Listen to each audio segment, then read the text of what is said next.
Eastman was founded 44 years ago with a vision of providing residents with recreational amenities and preserving the environment, especially Eastman Lake's shoreline. That vision has largely been realized, but what was started as a recreational and retirement community has evolved beyond that.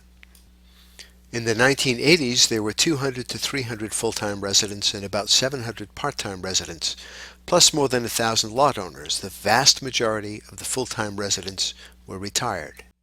Over the last decade or so, the quality of the Grantham Village School has brought young families to Eastman. Today, 60% of our 1,400 homes are occupied full-time, and an increasing number of the full-time residents have children and are in the workforce, so they have busy lives. These changing demographics mean we need to change the way in which we communicate and govern ourselves through our homeowners association.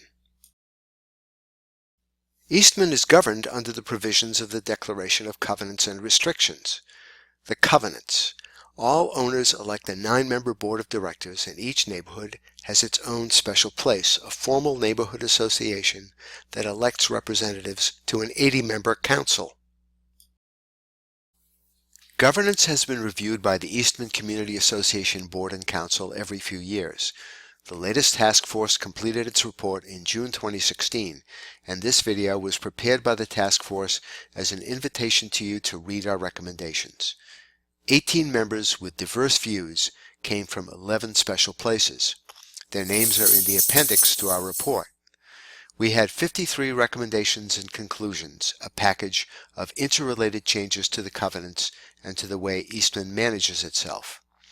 Most are aimed at increasing community participation in decision-making and increasing responsiveness to owners. This is important as Eastman becomes more diverse in age, work status, and income. Without strong communication and deeper involvement, many residents may feel left out when major decisions are made by the board and council, especially when those decisions involve capital projects that require a special assessment. That feeling was reflected in the community surveys in 2007, 2010, and 2015. The GTF's full report is 423 pages long, including a very detailed appendix, but there's a much shorter executive summary that we think is very important for everyone to read. We're going to walk you through a couple of the high points and show you how to download the summary and the main part of the report from the ECA website.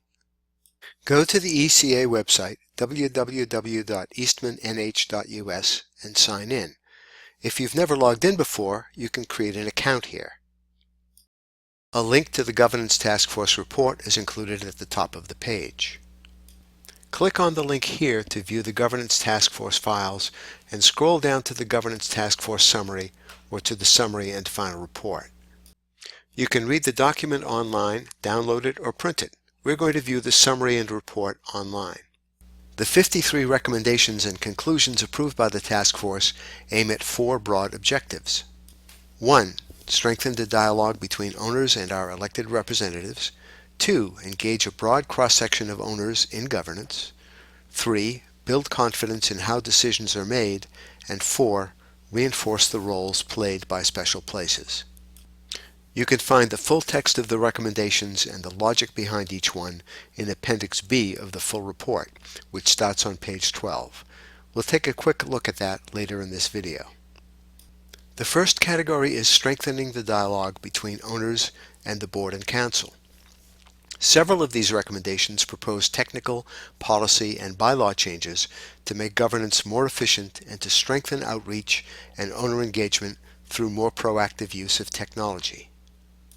Similarly, to increase and broaden participation, the task force recommended the formation of a recruitment committee to replace the nominating committee. The recruitment committee would actively seek owners from all demographic groups to join the committees at which grassroots work is done on everything from protecting the lake to overseeing finances.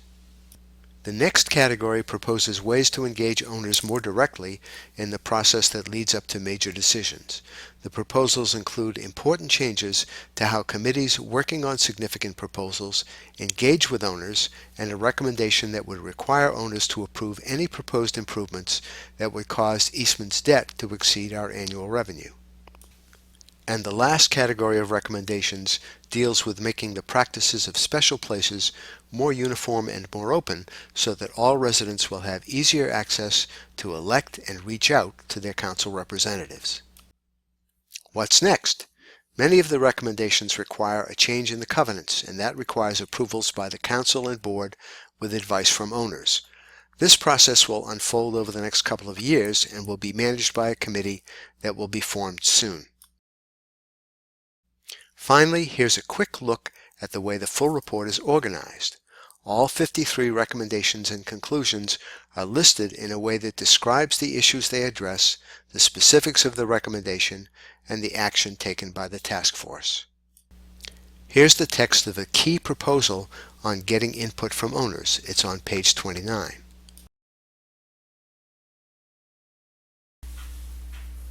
The recommendations, which all 18 GTF members support as a package, were accepted unanimously in most cases. We hope you'll read the executive summary and the full report as well, and that you look at the recommendations as an integrated whole. We hope this video has given you a bird's-eye view of what the task force has proposed. For more information, view our videos on each of the 4 categories of recommendations made by the GTF. The links are on the ECA website. You can email the task force at info@eastmannh.org. Please include the words task force in the subject.